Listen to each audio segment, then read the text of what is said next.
అది ఆయన స్వరూపం అండి. అందుకే తర్వాత మాట ప్రసన్నాత్మ. ఆత్మ అన్నప్పుడు స్వరూపం వస్తుంది. అంటే ఒక్కొక్కప్పుడు చక్కగా అనుగ్రహించవచ్చు, కానీ ఆయన మనస్సులో మాత్రం ఎప్పుడు అలజడిగా ఉంటాడండి. అంటే తర్వాత మాట ఎప్పుడు ఉండడు. ప్రసన్నాత్మ, అందరిని అనుగ్రహించేవాడు, ఎప్పుడూ ప్రసన్నమైన స్వరూపంతో ఉంటాడు. ప్రసన్న స్వరూపము, ప్రసన్న స్వభావం. కానీ ఆత్మశబ్దానికి అన్ని చోట్ల పరమాత్మ జీవాత్మని అర్థం తీయక్కర్లేదు.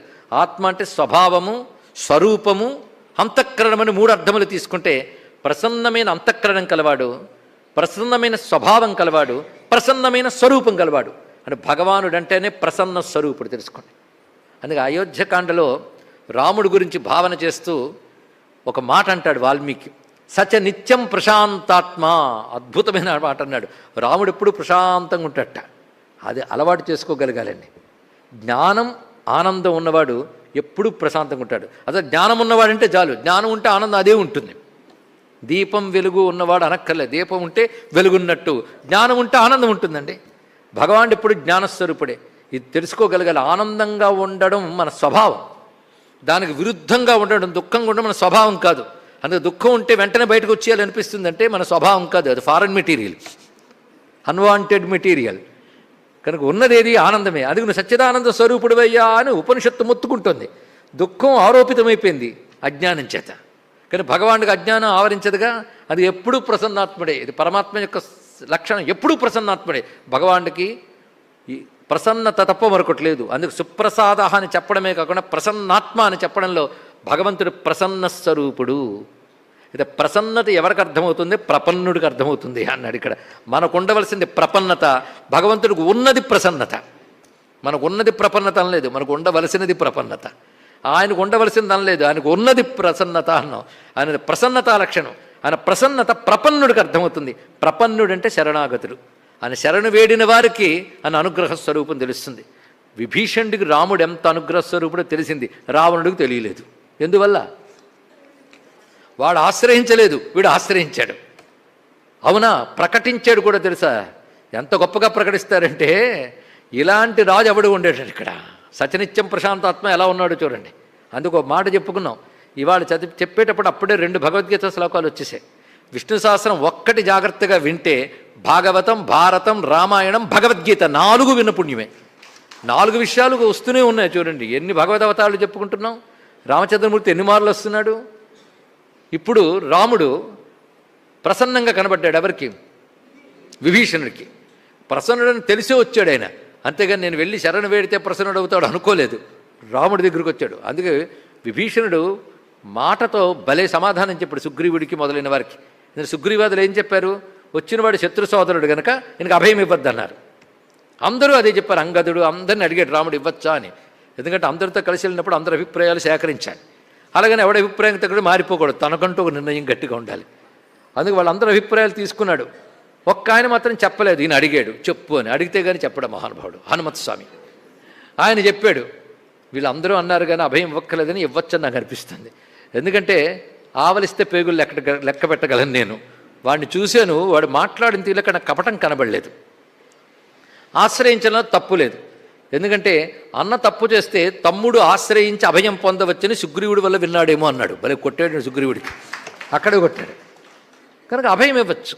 ఒకవేళ వాడు వచ్చేదని వంచన చేసినా మనం చేతకాని వాళ్ళం కావు కదా అన్నట్ట. మమ్మల్ని అడిగేవి కానీ నీకు అభిప్రాయం ఉంటుంది, నువ్వు అడిగేవని చెప్పేమంతే అన్నాడు. డేష్ అని చెప్పి నా అభయం ఇస్తానన్నాడు ఇక్కడ.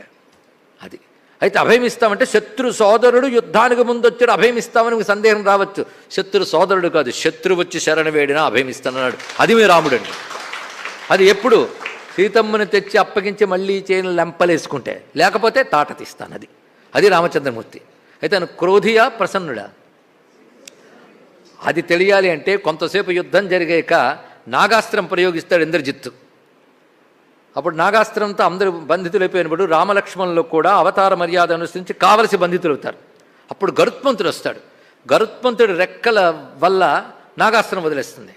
వెంటనే రాముడు లేచి ఎవడు నువ్వు అడుగుతాడు. వెంటనే మళ్ళీ అతనికి టైం ఇవ్వకుండా, లేకపోతే నారాయణ దండం పెట్టేస్తాడేమో. తాను ఇప్పుడు మానవుడు వలె ఉన్నాడు కనుక కనబడకూడదు. అప్పుడు ఆయన అంటాడు, నీకెప్పటో స్నేహితుడిని అయ్యా నేను, యుద్ధం అయ్యాక తెలుస్తుందిలే నేను ఎవన్నో అంటూ అద్భుతమైన సంబోధన చేస్తాడు గరుత్మంతుడు.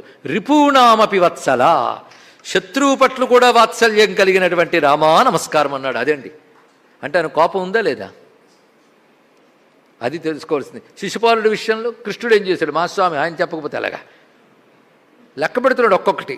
కోపం వాళ్ళు లెక్క పెడతాడండి, వెంటనే తీసేస్తాడు కానీ చక్రం. అంటే ముందు వాళ్ళ అమ్మకి మాట ఇచ్చాడు 100 వాడు ఆయు 100 తప్పుల వరకు మొత్తం లెక్క అయిపోయిందని చక్రం కొట్టాడు ఆయన. కనుక ఎప్పుడూ ప్రసన్నంగానే ఉంటాడు. మరి శిక్ష రక్ష అనేది వాళ్ళ కర్మలకు అనుగుణంగా చేస్తాడే తప్ప తాను వాటికి లొంగడు. ఇది సుప్రసాద ప్రసన్నాత్మ. ఎంత చక్కని మాట అండి. ఆయన ఎందుకు అలా ఉంటాడంటే శాంతం ఆయన స్వరూపం గనక. శాంత ఆకారం భుజగశయనం పద్మనాభం. శాంతమే భగవానుడు. పైగా తమసపరస్తాత్ తమోగుణ రజోగుణ వికారములే క్రోధము అజ్ఞానము అవి లేనివాడు కదా ఆయన.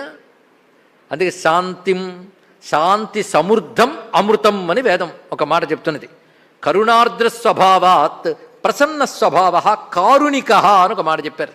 కానీ సుప్రసాద ప్రసన్నాత్మ అంటే కారుణికుడు అని అర్థం. అది గోపికులు కృష్ణ పరమాత్మను ఒక మాట అడుగుతారు, అద్భుతమైన మాట. కొందరు ప్రేమిస్తే ప్రేమిస్తారు, కొందరు ప్రేమించకపోయినా ప్రేమించరు, కొందరు ప్రేమించినా ప్రేమించకపోయినా ప్రేమించరు. ముగ్గులు నువ్వు ఎవడు అన్నారు. ఏం ప్రశ్న అండి. ప్రేమించకపోయినా ప్రేమించేది తల్లిదండ్రుల ప్రేమ అన్నాడు. ప్రేమిస్తేనే ప్రేమించేది పశు ప్రేమ, వాటి నుంచి ఏదో ప్రయోజనం ఆశించి ప్రేమించేది. ప్రేమించినా ప్రేమించకపోయిన వాళ్ళలో 2 రకాలు ఉంటారు, కృతఘ్నులు యోగులు ఉంటారు అన్నాడు. యోగులు ప్రేమించిన వాళ్ళని ప్రేమించడం వాళ్ళని ఎవరిని పట్టించుకోడు, వాడు యోగ స్థితిలో ఉంటాడు వాడు. అలాగని కృతఘ్నులు ఉంటారు, వాళ్ళు ఏది చేసినా వాళ్ళ స్వార్థం వాళ్ళు చూసుకోండి, వాళ్ళని యోగులు అనకూడదు, వాళ్ళని భ్రష్టులు అనాలి. మీరు చెప్పిన 3 నీ ఏ కోవకి చెందను అన్నాడు భగవానుడు. మరి ఎవరు నువ్వంటే ఒక అద్భుతమైన మాట అంటాడు, పరమ కారుణ్యకుండన్. కరుణ నా స్వభావం అన్నాడు. ఇక్కడ దయ ఆయన స్వభావము. అటువంటప్పుడు కొంతసేపు కనబడి ఆనందింపజేసి మళ్ళీ అంతర్ధానమై ఎందుకు ఏడిపించేవయ్యా అంటే, ఏడుపు వల్ల మీకు పాపక్షయం చేశాను, కనిపించి మిమ్మల్ని ఆనందింపజేసి పుణ్యక్షయం చేశాను, 2 కర్మలు క్షయింపజేసి మోక్షం ఇస్తున్నాను అన్నాడు భగవానుడు. అది అనుగ్రహ స్వరూపం. అందుకే ఎప్పుడూ ఆయన పరమకారుణికుడు. అవతారాలు అదే చూపిస్తున్నాడు. ఏది విష్ణు సహస్రనామాలలో భగవల్ లక్షణములుగా చెప్పబడుతున్నాయో వాటిని అవతారాల్లో ఎలా చూపిస్తున్నాడనేదే మధ్య మధ్యలో రామాయణ భారత భాగవత స్మరణకి అవకాశం ఇస్తున్నది. విశ్వభుక్ విభుః